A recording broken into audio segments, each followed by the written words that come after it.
vez que eu conversei com você, eu percebi que a energia que eu via nos conteúdos que você tinha, ela não era produzida. Uhum. Ela é vital, sua e real. Uhum. E isso me conectou imediatamente com você. Que bom. Eu falei, como é bom a gente saber reconhecer pessoas do mesmo time. E me fez mais forte naquela conversa. Eu quero saber de onde você veio.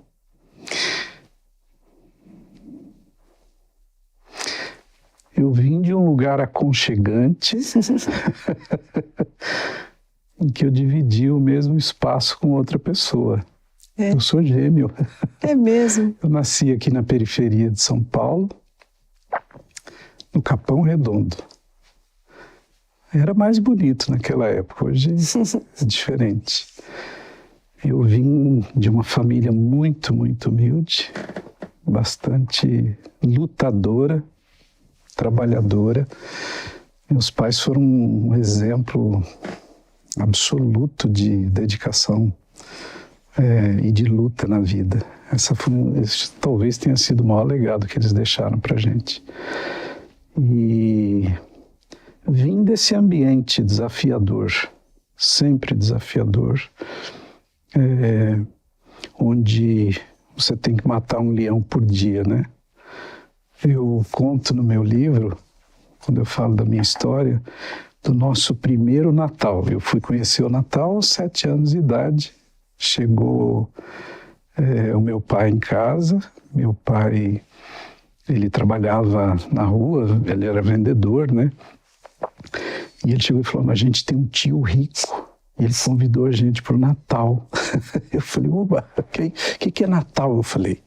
O irmão mais velho falou assim, não, Natal, Papai Noel, árvore de Natal, presente. Meu olhinho foi enchendo assim de brilho. Eu falei, nossa, que legal. Quer dizer que se eu pedir para esse Papai Noel, ele traz. Beleza, eu tinha um pé de chuchu no fundo de casa. Eu fui lá e eu sempre fui muito... desde criança fui ensinada a ter fé, né, e confiar. Eu me ajoelhei embaixo do pé de chuchu, Pamela, e eu fiz uma oração. Eu falei, Senhor, me ajuda para que nesse tal desse Natal, esse tal desse Papai Noel, ponha embaixo dessa árvore 3 bicicletas. 3? 3, porque eu não queria dividir a minha com eles. Então, pedi logo 3, né? E aí chegou o dia, né? Nós chegamos na casa do tio, era aqui no Paraíso, aqui em São Paulo. E quando chegou lá, falei, cadê a árvore? Está atrás dessa porta, só vai abrir meia-noite, eram 6 da tarde. Nossa. Para uma criança de 7 anos, nossa, é uma ansiedade. Eternidade, né? E quando abriu, nossa, eu vi aquela árvore assim, parecia o céu. E embaixo da árvore, Pamela, tinha uma bicicleta. Verde, monareta, dobrável. Eu falei, bom, uma é melhor do que nenhuma, né? E aí o tio e a tia, eles pegavam, naquela época, os presentes, a gente põe um cartãozinho que abria com uns fiozinhos coloridos e tal, né? Então, esse aqui é um presente da tia e do tio, e foi indo. Quando chegou a vez da bicicleta, o coração parecia que ia sair fora do corpo, e de repente, isso aqui é um presente do tio e da tia, eu falei, como assim, Doris, não era pra gente, era para uma prima nossa. E aí, aquilo foi, assim, devastador para o meu sonho, para a minha fé, debaixo do pé de chuchu 3 vezes por dia, né? E os presentes foram minguando embaixo da árvore, e eu percebi que não tinha presente pra gente. A minha tia também percebeu, e ela saiu e foi lá pro escritório, e ela voltou. E quando ela voltou, eu vi, ela usava um vestido longo, ela era bem forte, assim, eu vi ela deixando escorregar, assim, 3 pacotes. Sim. Aí ela pegou, isso aqui é um presente do tio e da tia para o Flávio. Eu fui tão feliz, cheguei lá, peguei, E abria, eu brinco, assim, era tudo que uma criança quer ganhar no Natal, sabe o que era? Um livro. Era um livro sobre o fundo do mar. Nossa, eu li aquele livro mais de 100 vezes, Pamela. Aquele livro despertou em mim duas paixões, o fundo do mar e a literatura. E aquilo abriu a minha mente e o meu coração para as possibilidades que a gente tem na vida. E enxergar a vida por esse ângulo, sempre positivo. Uma coisa tão simples. Eu não poderia ter ganhado um presente melhor aquele dia do que esse. O que teria acontecido se eu ganhasse uma bicicleta? Fui ter uma bicicleta com 14 anos. Fruto de um outro sonho, de uma outra história lindíssima e tal. Mas aquilo me ensinou, e a vida me ensinou, desde o caixote de tomates, que foi o meu primeiro berço, a vida me ensinou. Não foi por maldade, eu sou gêmeo, né? E só tinha um espaço, meu irmão era mais doente, ele foi para o berço, eu fui para um lugar improvisado. Eu brinco, né, com isso. Mas eu fiquei encantada com o fato da criança ter se frustrado em não ganhar a bicicleta, mas ter se permitido se felicitar ao ganhar um livro. Uhum. Na maioria dos casos, o que a gente veria seria uma birra, ainda que interna, ou implosiva ou explosiva, de descontentamento por não ganhar aquilo que gostaria, que idealizava. Afinal, a idealização infantil, ela vem com uma força, né? Nunca tinha ganhado um presente de Natal, nem sabia o que era isso. A gente brincava com toquinho, com um monte de areia, era outra realidade. Toda vez que eu falo isso nos meus posts, as pessoas se emocionam, vem o saudosismo positivo, né?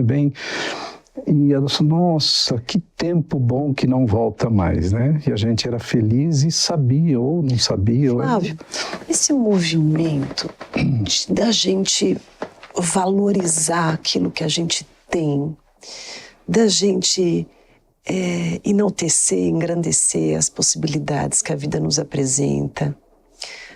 Olhar, por exemplo, para aquele presente, muito embora não fosse exatamente o que você queria, mas enxergar beleza, utilidade, recursos nele e explorar aquilo ao máximo, se alimentar disso, ler 500.000 vezes aquele livro.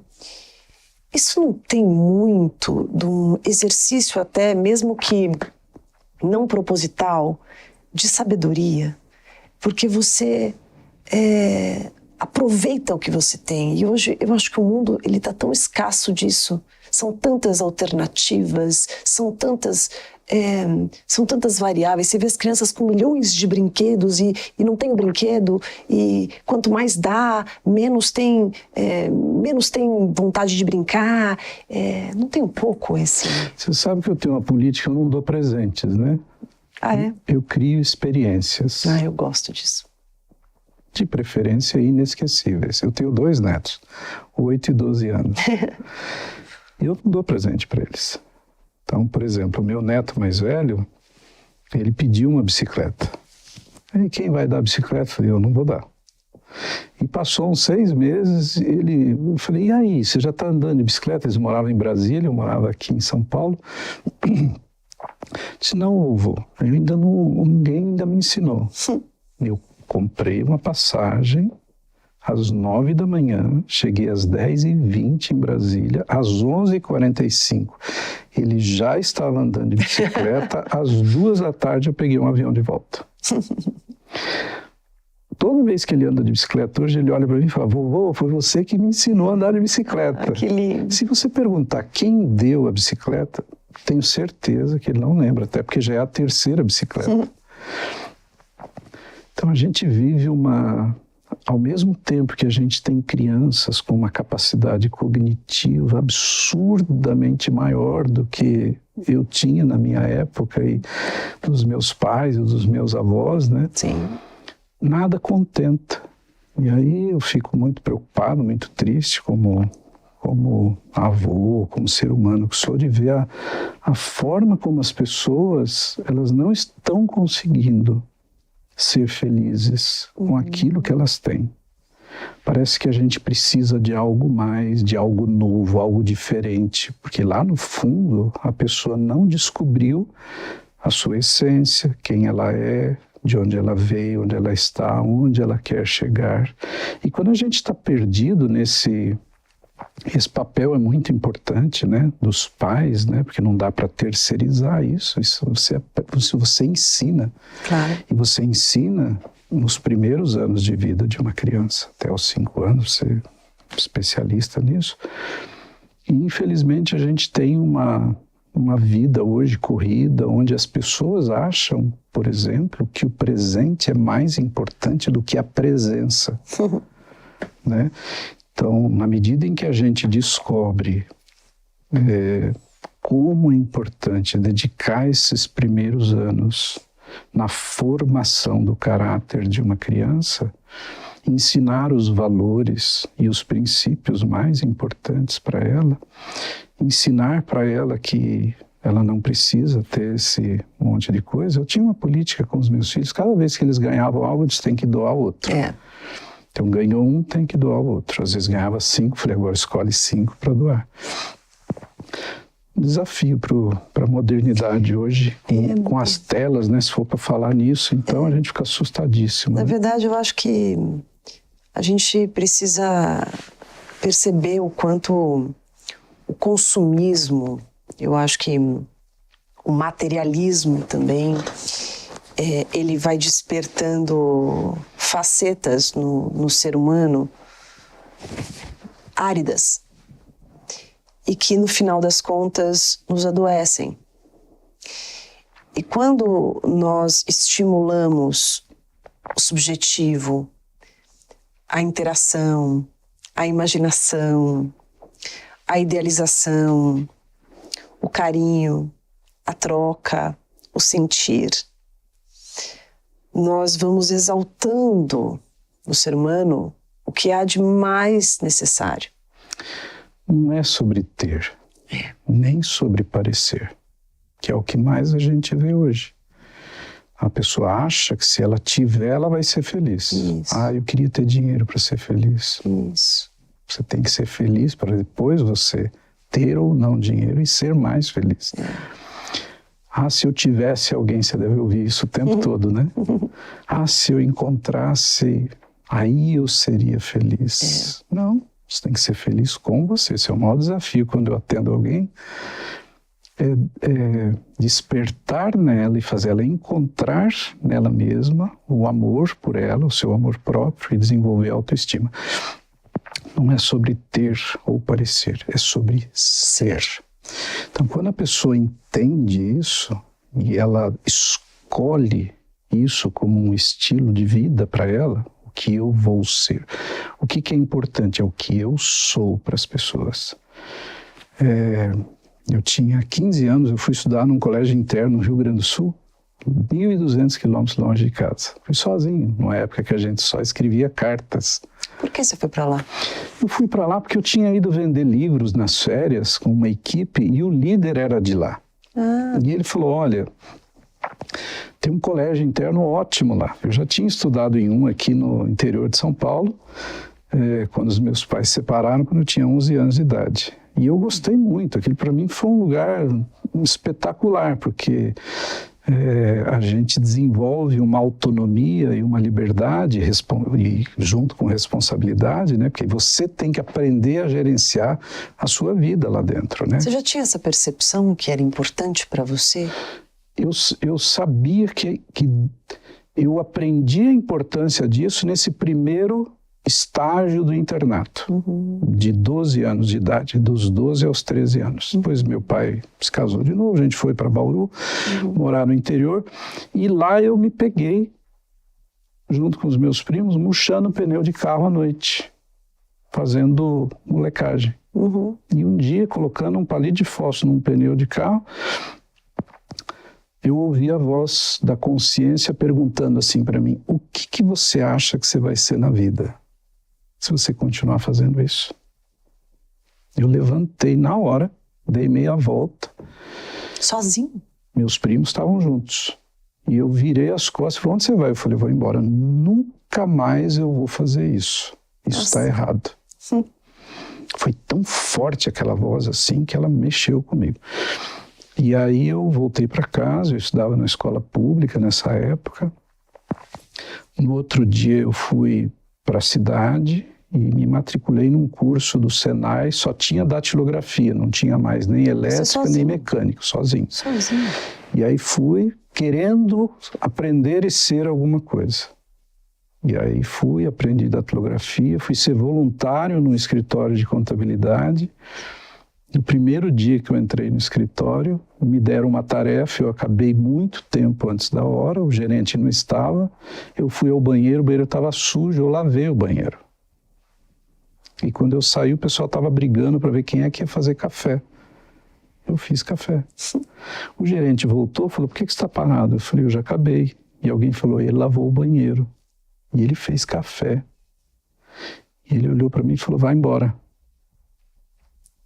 Olhou assim e falou, já fez tudo isso? Eu falei, já, vai embora, para casa. Aí eu fui, meio sem saber se eu devia voltar no dia seguinte.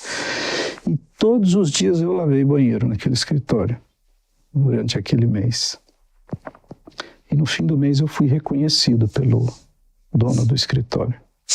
Eu nunca mais entrei num banheiro e saí sem limpar um banheiro ou deixar ele mais limpo do que eu encontrei. As comissárias de bordo, elas me veem com frequência nos aviões, seja vestido assim ou não, agachado, limpando o chão do banheiro para a próxima pessoa entrar. Eu limpo o banheiro inteiro, eu seco a cuba da pia e pulo a torneira. E por que você faz isso? Porque eu só ganhei lavando banheiro. E eu fui para o colégio, e quando eu cheguei lá, tem uma sequência, né? E quando eu cheguei lá, eu fui trabalhar no asfalto, estava sendo asfaltada a fazenda onde eu estudava, havia sido doada por um empresário que tinha uma empresa de terraplenagem e tal, e ele foi visitar a obra, era mês de fevereiro, estava um sol de 42 graus, estava todo mundo na sombra, e eu havia dito, no dia que eu fui reconhecido no escritório, pelo trabalho voluntário, e eu fui pago por isso, eu falei, eu sempre vou fazer o meu melhor. Eu aprendi porque quando eu fui reconhecido, ele falou assim, nunca deixe de fazer o seu melhor, quero que você aprenda essa lição. E aí eu estava lá trabalhando no asfalto, junto com os funcionários da empresa e os alunos que pagavam o estudo, uma parte dele com o trabalho. Estavam alguns ali na sombra tomando água e o dono veio fiscalizar a obra. E ele desceu num landau na época, tirou a gravata, uma camisa azul, eu lembro, estava com a calça azul, uma camisa azul clara, ele desceu e de repente ele veio falar comigo, falou, eu percebi que está todo mundo na sombra e você está trabalhando. Eu falei, eu aprendi há um tempo atrás que eu devo fazer o meu melhor. Ele falou, peraí, foi lá no carro e trouxe um livro, olha aí, de novo um livro. O livro chamava-se A Alegria de Servir. Ele era o autor. Ai, que coisa linda. Eu não lembro nada do livro, só lembro a primeira frase. Ipsis literis, eu dormia e sonhava que a vida era alegria. Eu acordei e descobri que a vida é serviço. Eu servi e descobri que no serviço é que está a verdadeira alegria. E naquele dia eu confirmei a minha opção por servir. Então, isso que eu faço hoje é um serviço, é uma missão. Eu faço isso há 13 anos, sem falhar nenhum dia. Eu gravo de noite e posto de manhã. Não tem nada automático, eu não tenho ninguém que faz isso para mim. Eu escrevo, gravo e ponho nas redes sociais. Por que eu não gravo 10 programas de uma vez? Porque talvez a minha conversa com você hoje vai gerar um assunto que é mais importante, que talvez vai tocar alguém amanhã. Coisas que eu não gerencio, eu acredito muito na providência e no propósito de vida. Não sou melhor do que ninguém, pelo amor de Deus. Mas há uns 7 anos atrás, às 3 da manhã, quando eu ainda não fazia vídeos, eu só postava textos, eu pus só uma frase assim, Deus tem solução para qualquer problema que você está enfrentando agora. 3 da manhã. Eu posto a hora que eu acordo, né? E uma pessoa, eu coloquei no Facebook, ainda não tinha Instagram. Na hora que eu postei no direct, veio assim: você acredita nisso que você acabou de falar? Eu falei: eu não só acredito, como eu posso provar para você. E comecei a conversar com essa mulher. E eu falei: você precisa procurar um psicólogo. Ela falou que estava com depressão. Eu percebi que ela estava com depressão. Você tem recurso? Tem. Então, promete que você vai procurar um psicólogo amanhã? Prometo. Ela falou: eu sinto falta de abraço. Tadinho. Eu falei: você quer ver um lugar que o pessoal abraça pra chuchu? Igreja. Procura uma igreja perto da sua casa e vai. E nunca mais falei com essa pessoa. 4 anos depois, uma mulher entrou em contato comigo e disse assim: eu sou sobrinha de fulana de tal, que disse que você ajudou muito ela há um tempo atrás. Eu queria a sua ajuda. E aí eu entrei no Messenger e fui ver o nome dela e já mandei um oi. Oi, tudo bem? Como que você tá? A conversa de 4 anos atrás. Terminei a conversa com a sobrinha e no dia seguinte, Pamela, ela entrou em contato. Ela falou assim: você não sabe o que aconteceu comigo, né? Eu falei: não faço a menor ideia. Aquele dia, às 3 da manhã, quando você botou aquela frase, eu tinha acabado de cair da forca. O nó da forca se desfez. Eu caí no chão e eu falei: você tem que morrer mesmo, porque você não serve nem para fazer um nó de forca, mulher. E aí eu fui no computador e fui aprender. Eu falei: eu vou lá no computador, vou entrar no YouTube e vou aprender a fazer um nó de forca. E quando eu parei no computador, piscou a frase no meu Facebook. E eu queria dizer para você que eu fui no psicólogo, eu fui na igreja e eu estou curado hoje. Então, ser. O propósito da vida é o que a gente é. Não é o que a gente parece, é o que a gente tem. Você falou e eu fiquei pensando que se todas as pessoas percebessem o quanto há nelas de possibilidade para servir, se nós doássemos mais aquilo que a gente nem sabe que tem, se nós percebêssemos que o que nós achamos que mais nos esburaca e afunda pode ser o que nos salve, se a gente olhasse para a energia que às vezes é canalizada para todo um pessimismo, para um vitimismo, fosse usada para encorajar pessoas que estão nessa mesma corrente, nós poderíamos a cada segundo, ao servir, salvar uma vida. Salvar uma vida. Você sabe que eu faço um exercício com as pessoas. Né? Escreve numa folha para mim as coisas boas que você tem. E aí na próxima sessão a gente vai conversar sobre isso. A pessoa me aparece com 8, 10. Outro dia uma apareceu com 4 características positivas. E umas 40 negativas. Aí eu falei: agora eu vou aumentar a sua lista de positivas. E você vai ter paciência comigo. Vai escrevendo aí. Você é isso, então põe aí. E eu faço uma lista de mais de 60, 80 características positivas. No final a pessoa fala assim: nossa, eu não sabia que eu era assim. Eu falei: eu te conheço há pouco tempo, te conheço pelo vídeo e eu enxergo tudo isso em você. Então, por favor, vai no espelho e repete isso para você todos os dias. A dinâmica da sua vida vai mudar no momento que você sentir que você é alguém e que você tem valor. E que se você fizer isso que você acabou de falar, né, que a gente... se você canalizar isso para servir ou para ajudar alguém, A gente não tem a noção e a dimensão do poder que isso tem em escala para transformar as pessoas. Esse movimento que você fez, que você acabou de dizer, que me emociona muito, convidar as pessoas a reconhecerem as suas virtudes. Pode ser tão desafiador. Às vezes a gente está tão desconectado de si.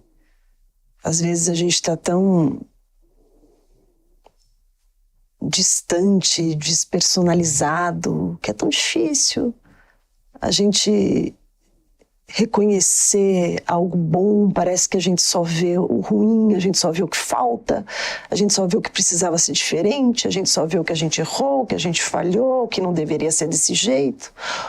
Ou estamos nos comparando como nós deveríamos ser.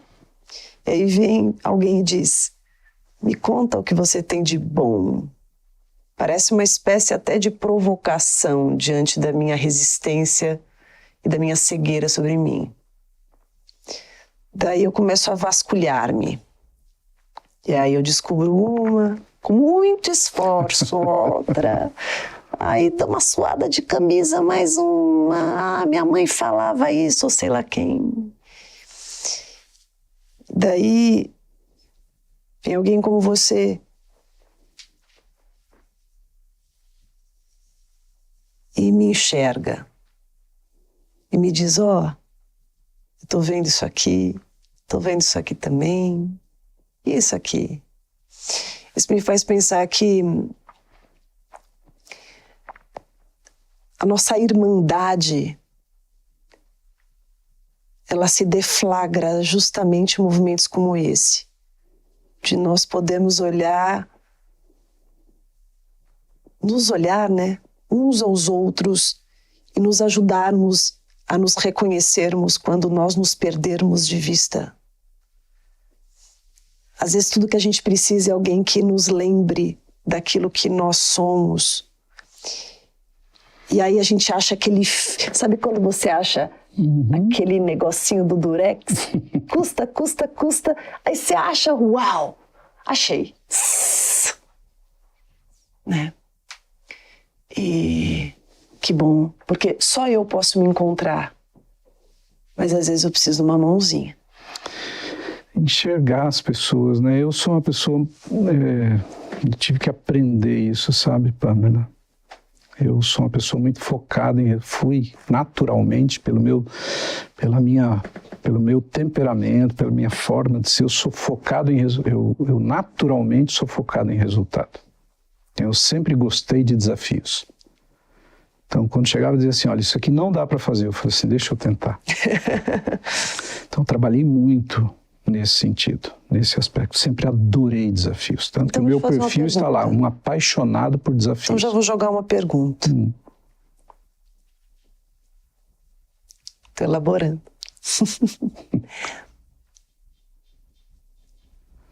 O que você acha do impossível? O impossível não existe. O impossível sou eu que crio na minha cabeça. Não tem nada impossível. Senão a gente nunca teria conseguido. Você vê, o foguete já dá ré. Nós não podemos mais usar o termo foguete não dá ré, porque era impossível, agora não é mais. Agora é torpedo que não dá ré. Mas foguete dá ré. Não existe impossível. A gente tem essa mentalidade, e eu vou retomar o assunto do resultado, porque tem um lado que eu tive que me disciplinar para tornar diferente na minha vida, para priorizar. Mas eu vi um cientista falando de alunos do mundo inteiro, né? Diz assim, eu quero que vocês conversem agora entre os grupos aí, num curso desses de especialização, mestrado, não sei o que era, mas enfim, sobre teletransporte. Como que a gente poderia nos teletransportar? Aí diz assim, olha, os latino-americanos, a primeira coisa que eles falam é impossível. Aí eu falo assim, então vai lá e senta na mesa dos indianos ali, porque eles já têm uma proposta de teletransporte. Como assim? É impossível. Falou assim, eles já estão fazendo um teletransporte para a estação espacial. Só que você está pensando numa pessoa. Até uma pessoa dá para fazer hoje em forma de virtual, né? Já em 3 dimensões e tudo mais. Mas eles já estão, como existe impressora 3D, eles já estão dando uma ordem aqui para imprimir algo lá na estação espacial. Eles vão teletransportar esse copo aqui para a estação espacial, com uma ordem. Assim, só dando um exemplo para essa visão que a gente tem. E quando eu falei de uma pessoa focada em resultados, chegou um momento da minha vida que quando eu estava focado, eu tenho que chegar no escritório agora, eu vou chegar na minha sala e vou resolver esse problema. Eu não via ninguém, Pamela. E aí eu ouvi alguém dizer, ele é arrogante. E quem me conhece, quem me viu servindo e tal, sabe que eu não sou. Mas aí aquela frase, ela me falou, o que é isso, Flávio? Lembre-se, ou nunca se esqueça de que as pessoas são mais importantes do que as coisas. E que o resultado, mesmo que o resultado seja para as pessoas. E aí eu me disciplinei, porque ninguém muda, Pamela. Nenhum ser humano muda, a gente se disciplina. Então eu tenho que me disciplinar. Se esse meu lado aqui é ruim, eu tenho que alimentar esse bom para ele ganhar na briga do ruim. É como se fosse 2 animais, né? Quem é que vai ganhar sempre? O que tiver melhor alimentado. Então eu tenho que me disciplinar. E aí eu comecei a fazer diferente. Eu chegava, estacionava o carro, ia na guarita e cumprimentava os guardas de uma empresa terceirizada. E aí fui andar por andar, cumprimentando as mulheres da limpeza. A primeira que eu cheguei, isso eu apliquei, eu estava bem no momento de transição de empresa, e quando eu cheguei no novo escritório, a primeira coisa que eu fiz foi isso. E aí eu fui no primeiro andar, já encontrei a moça da limpeza, fui, oi, abri os braços assim, falei, eu vim te dar um abraço. Meu nome é Flávio. Posso te dar um abraço? Ela falou, pode. Quando eu abracei, ela pôs a cabeça aqui e começou a chorar. Sabe o que ela me falou, Pamela? Eu sou invisível aqui. Ninguém me enxerga. E eu fui andar por andar, depois fui na cozinha do restaurante, conversei com todas as cozinheiras, abracei todas elas. E aquilo teve um efeito devastador e imediato na minha vida para entender a importância da humanização. Tanto que eu dou palestras hoje, muitas empresas falam assim, Flávio, fala sobre humanização. Eu tenho uma palestra que o título é O Futuro Está no Passado. Flávio, quando você me fala disso, para mim, isso seria um processo de cura. Para grande parte. Foi para mim, é hoje, até hoje. Eu tenho que me disciplinar para ser assim, viu? Sim, mas esse é um processo de cura, na minha opinião, para grande parte do adoecimento humano. Porque para mim, eu acho que os seres humanos, eles estão esquecendo que são humanos. Você foi falando e eu fiquei pensando que a gente precisa de tempo para fazer isso e priorizar agir assim. Por isso a disciplina que você bem cita. Mas eu percebo que esse movimento, muitas vezes, não está na maioria do repertório das pessoas. As pessoas vão pensar, não tenho tempo para isso, eu tenho que fazer, eu tenho que entregar. Não, eu não vou até aquele andar, eu não vou ali na guarita, eu não vou fazer esse movimento. Não estou no dia bom. Às vezes eu percebo que o comportamento egoísta, o comportamento individualista, ele vai funcionando como um câncer no mundo, tornando as pessoas cada vez mais fechadas nos seus próprios casulos, tornando essa aridez relacional quase que um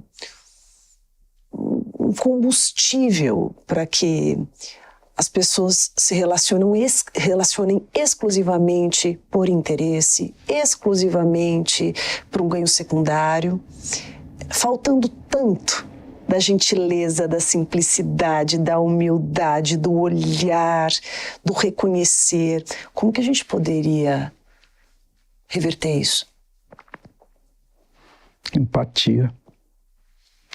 Se colocar no lugar do outro, né? Que é uma coisa que as pessoas não estão fazendo. Eu estava caminhando semana passada e comecei a conversar com uma pessoa que está sempre lá caminhando e de repente ela me chamou de burro. A pessoa? É. Falou, você é burro. E todo mundo igual você é burro, que teve essa opção de um pensamento diferente.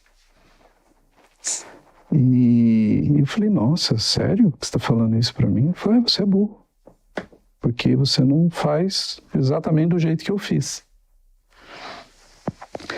Eu fiquei tão triste, não para ela me chamar de burro, né, porque eu não sou burro, mas eu fiquei tão triste de ver a que ponto a gente chegou, né? Onde a gente só enxerga um caminho, é um cabresto mesmo, né? A gente afunilou a visão. E a gente perde muito com isso, porque quando a gente abre, a gente inclui, né? Então a inclusão, o respeito, então colocar-se no lugar do outro, né? Eu faço muito isso no exercício com as pessoas, dizer assim, você coloca uma cadeira vazia, senta, imagina a pessoa na sua frente e fala para ela o que está sentindo, mas depois você troca de lugar e tenta imaginar por que ela agiu dessa maneira. A gente é muito egoísta, como você falou, e a gente está ficando muito individualista, muito isolado, e a gente está infeliz com isso, porque nem a gente é feliz e nem a gente suporta a gente nisso, mas o mundo está criando essa situação triste, onde a gente não olha mais sobre o prisma do outro, ou sobre o prisma da bondade, do respeito, da disposição de servir, de me colocar à frente para resolver uma situação, um problema. Então, se acontece algo hoje, a primeira coisa que a pessoa faz, se alguém cair, em vez de ir lá ajudar a levantar, ele tira o celular e filma. Não, isso é impressionante. Então você vai olhar um monte de gente, assim, todo mundo filmou o caminhão queimando. Eu sempre penso isso. O desespero do caminhoneiro, do motorista, tentando tirar as coisas. Então eu estava outro dia na Dutra, indo para o Rio de Janeiro, quando estava começando a minha viagem pela volta ao Brasil de moto, que eu te falei, nos primeiros 15 quilômetros, eu falei, olha, tomara que eu consiga viajar esse mês inteiro e não ver nenhum acidente. Difícil. Primeiros 15 quilômetros, o caminhão capotou na minha frente, Nossa. Uma carreta. Eu vi um monte de carro voando para tudo que é lado. E aí, imediatamente, eu vi as pessoas tirando o celular. Eu fui lá, encostei do lado, cheguei lá, falei, você está bem? Você já estava no meio. Eu já estava dentro da cabine do motorista. Você está bem? Ele falou, eu estou procurando meu celular. Você está bem? Se não aconteceu nada? Ele falou, não. Eu falei, graças a Deus. Sai aqui, me dá o seu número, eu vou ligar para descobrir onde está o seu celular. Aí eu peguei o meu celular, não para filmar, mas para ligar para o celular dele, que no meio daquela bagunça da cabine, aí ele achou, falou, pronto, agora eu vou resolver minhas coisas. Eu falei, olha, eu estou aqui, se você precisar de ajuda, eu estou aqui. Vou ficar até você falar, tá tudo ok. E as pessoas fazendo, sabe o quê? Saqueando a carreta. Carros lindos, novos, bonitos, todo mundo descendo e pegando as coisas. Ninguém foi perguntar. O turista morreu, só eles querem saber, morreu? Cadê? Falei, não, tá tudo bem com ele. Então, a que ponto a gente chegou? Onde a gente perdeu o olhar humano para o ser humano. O ser humano, a gente não olha mais com humanidade para as pessoas. Então eu ligo para uma empresa e eu ouço uma máquina. E eu tento falar com a máquina, mas ela não me entende. Por mais algoritmo que tem, ela não resolve o meu problema. Eu dou aulas de atendimento ao cliente. Eu falo de empresas que têm um sistema automatizado que detecta o seu nível de raiva. Se ele perceber que você está com raiva, ele tira Ele coloca você em contato com um ser humano em menos de 5 segundos. Então, uma empresa que fala assim, nós vamos usar a máquina automatizada até o momento que a gente vê que, se a gente perceber que o cliente não está feliz, a gente já põe alguém imediatamente. Está ficando difícil. Flávio, o que você prioriza na tua vida? Eu servir. Ter paz. Não é possível ser feliz sem paz, Pamela. Eu não faço, nunca fiz pelo dinheiro. Qualquer coisa que custe a sua paz é cara demais, né? Completamente. Não adianta você ganhar tudo e depois e não ter paz. Eu já vi muita gente. Você tem valores inegociáveis? Total. Não abro mão deles, de princípios e valores que vieram do berço. Eu não abro mão deles. Tanto que nos contratos que eu faço, pessoas que querem me empresariar, eu falo, sinto muito, não faço. Eu recebo todos os dias, por ser um influente, 10 contatos de empresas que querem que eu divulgue esses jogos eletrônicos hoje. Nossa, nem fale. Eu falo, jamais, por dinheiro nenhum, eu faria isso. Porque, não, o banco quer me usar para eu fazer propaganda para as pessoas pedirem empréstimo. Eu não faço empréstimo, por que eu vou ensinar alguém a fazer? Se eu não acredito nisso. Então, Flávio, qual é o melhor lugar do mundo para você? na minha casa. Na minha cadeira do papai.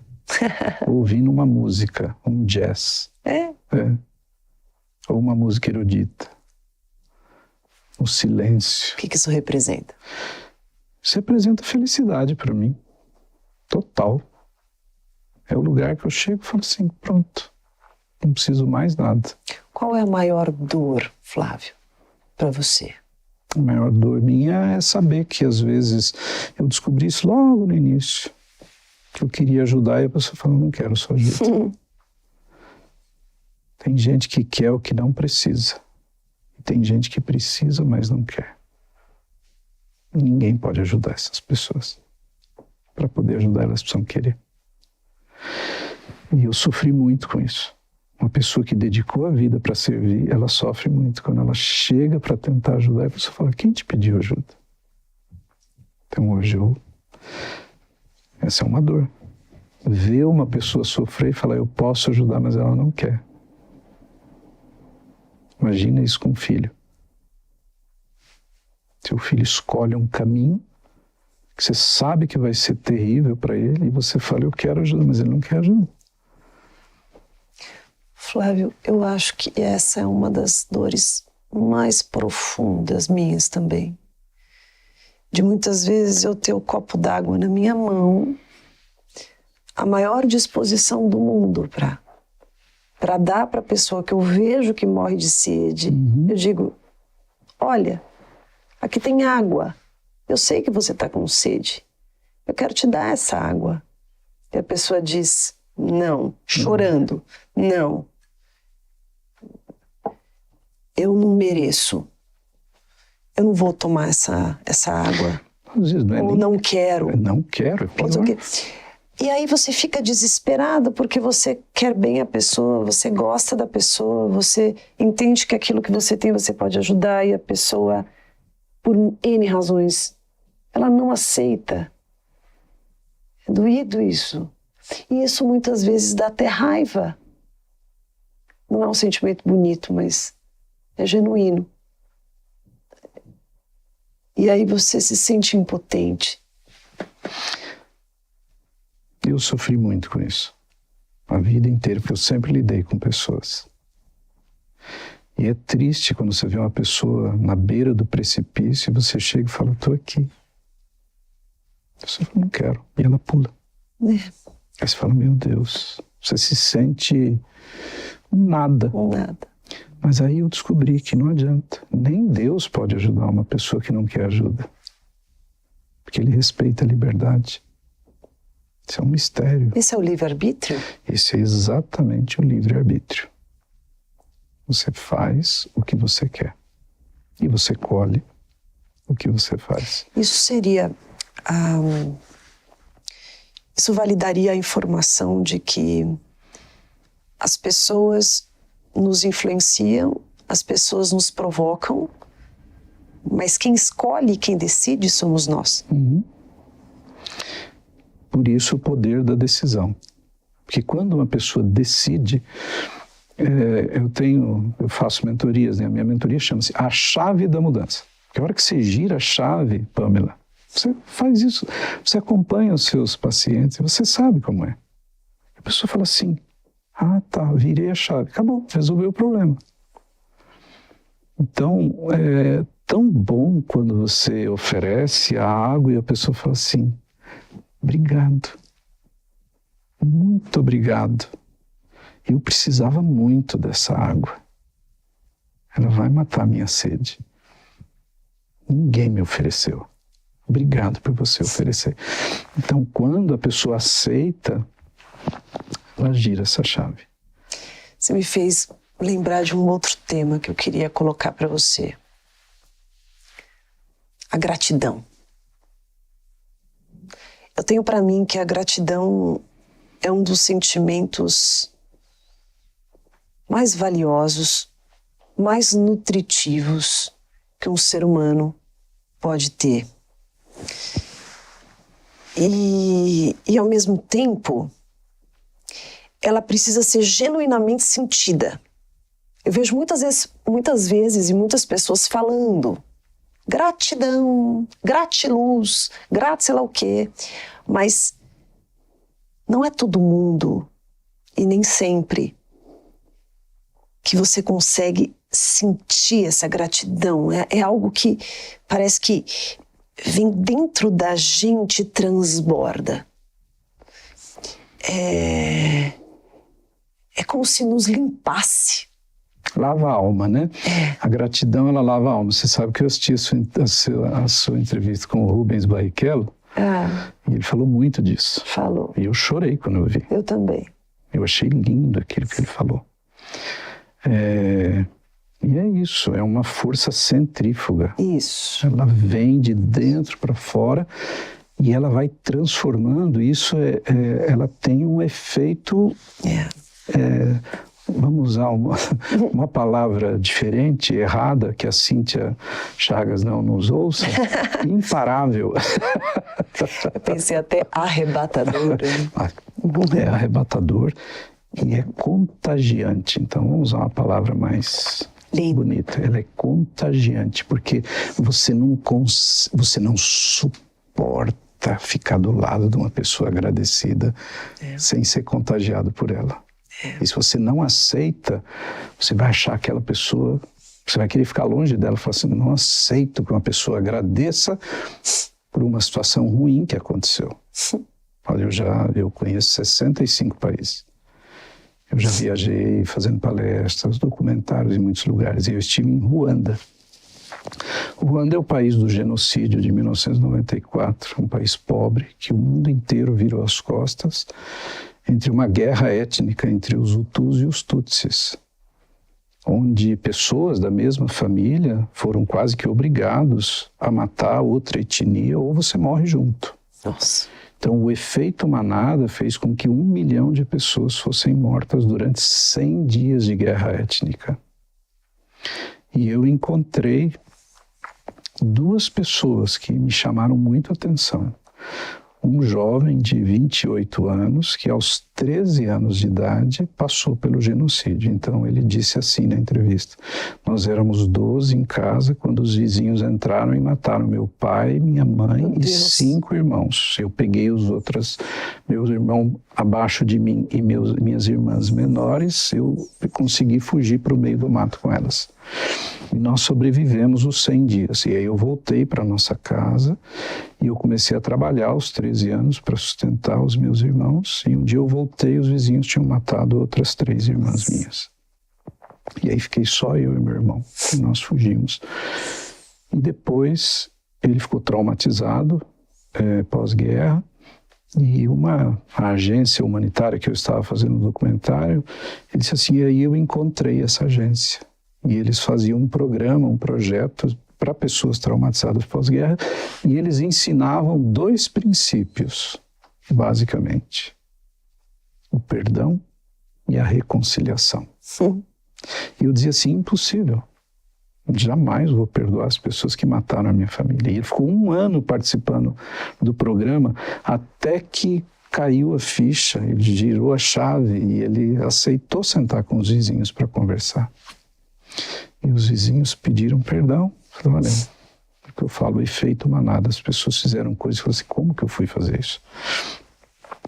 E aí ele disse que perdoou e se reconciliou com eles.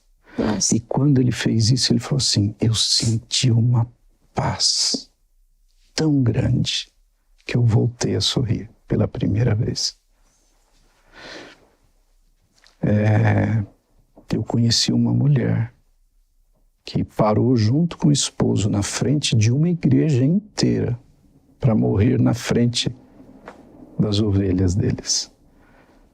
E o marido dela deu um passo à frente e tomou uma machadada na cabeça. Ela deu outro passo, ela tomou uma machadada na cabeça, ela pôs a mão, caiu no chão e eles vieram. Era um garoto de uns 13 anos, junto com um monte de gente. E 3 dias depois, encontraram ela no meio dos corpos, viva ainda. E ela ficou 2 anos em recuperação no hospital. E quando ela se recuperou, ela falou assim, eu quero fazer algo para essas pessoas que fizeram esse mal para a minha vida. E ela começou a ir no presídio, e no presídio em Ruanda é interessante, cada crime é uma cor de uniforme diferente. Então ela identificou aquela cor de uniforme dos presos pelo genocídio, e ela se aproximava da pessoa e falava assim, eu tenho uma palavra de esperança para vocês, quer ouvir? E a pessoa já falava, eu quero. E começava a chorar, porque, como eu disse, as pessoas fizeram, no efeito manada, coisas que elas jamais fariam na vida. E um dia, ela entrou num dos presídios, e quando ela viu aquele olhar, ela falou, nunca vou esquecer esse olhar. Era o jovem que tinha matado o marido dela e tentou matar ela também.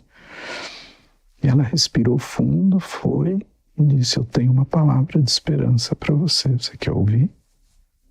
Ele falou, eu quero. E ela começou a falar.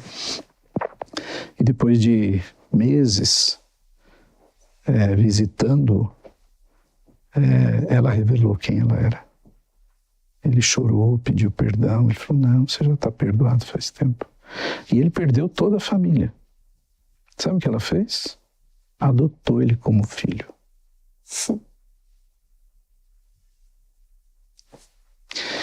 É disso que se trata. A gente não consegue entender isso. Que dirá viver, né? A gente ouve e fala assim, maluca. Não. O que seria do mundo se a gente fosse assim, né, Pamela? Se a gente exercesse 10% desse espírito.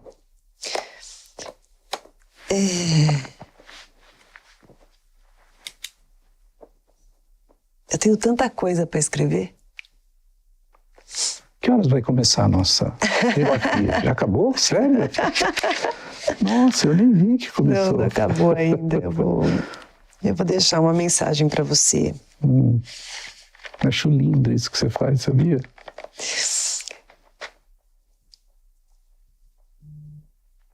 Que engraçado. O que dizer diante de tanto que eu recebi?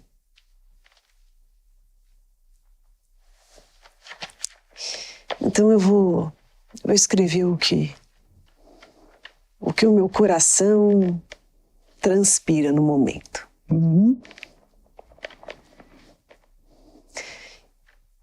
Eu sou psicóloga e ouvi minha vida inteira que eu não tenho que ficar falando de Deus nos meus discursos. Mas aqui é o meu espaço. Eu sei que você é bem afinado com ele e eu vou falar assim. Muita gente vai adorar. Acredite. Que Deus te dê muita saúde para que sua voz e principalmente seu olhar, que traduz o significado essencial das palavras necessárias. Até perdi. Que Deus te dê muita saúde para que sua voz e principalmente seu olhar, que traduz o significado essencial das palavras necessárias, chegue ao máximo de pessoas possível, como esperança de um mundo melhor.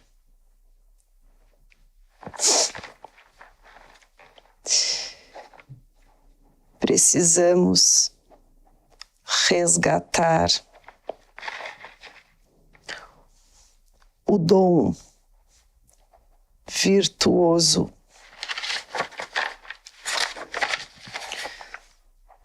de servir como cura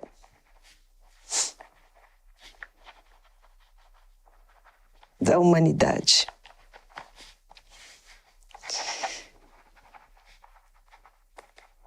Tenho orgulho e me sinto uma privilegiada, tendo ouvido e sentido a sua energia hoje. Que bom. Você sabe que eu vi outro dia você postando, né, a quantidade de pessoas que você tinha alcançado no último mês, né? Eu estava olhando hoje, já só no Instagram tinha 9.800.000 pessoas nos últimos 30 dias. E aí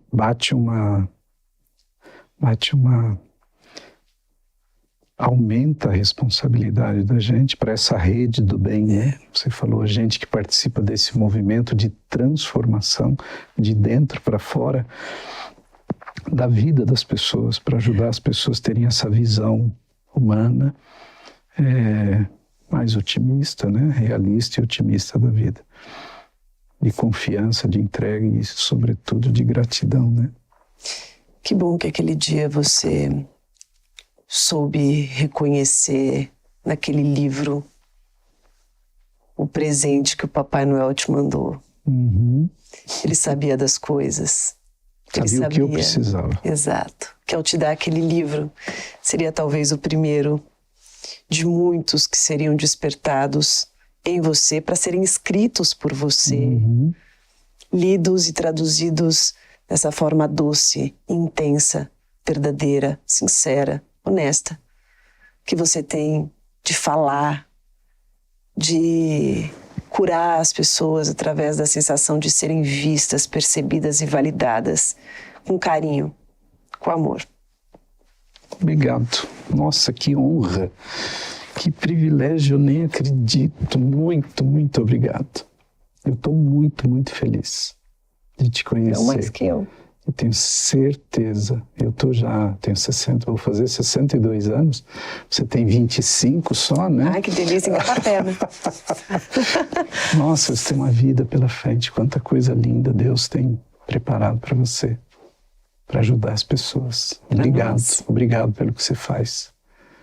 Obrigado por mexer com o interior das pessoas e despertar nelas a sua essência e ajudá-las a enxergar aquilo que elas podem ser. Nós temos uma coisa em comum que a gente pode deixar para as pessoas pensarem. Todos nós temos sede. Nós percebemos a nossa sede e nós sabemos reconhecer quando alguém nos oferece um copo d'água. Nós estendemos a mão, recebemos, bebemos a água e agradecemos por ela, por isso. E não esquecemos disso. E entendemos o valor da água e a dor da sede.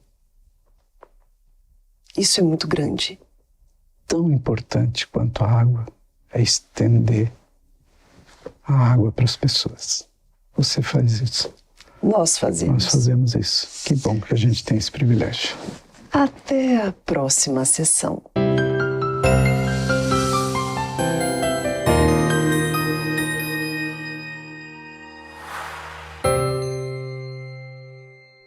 Deu vontade de fazer terapia, né? Então baixe agora mesmo o PCAP, meu aplicativo de atendimento psicológico, para você fazer a sua sessão de terapia a qualquer hora, de qualquer lugar. Temos milhares de psicólogos qualificados na abordagem do jeitinho que você quiser, prontos para te atender.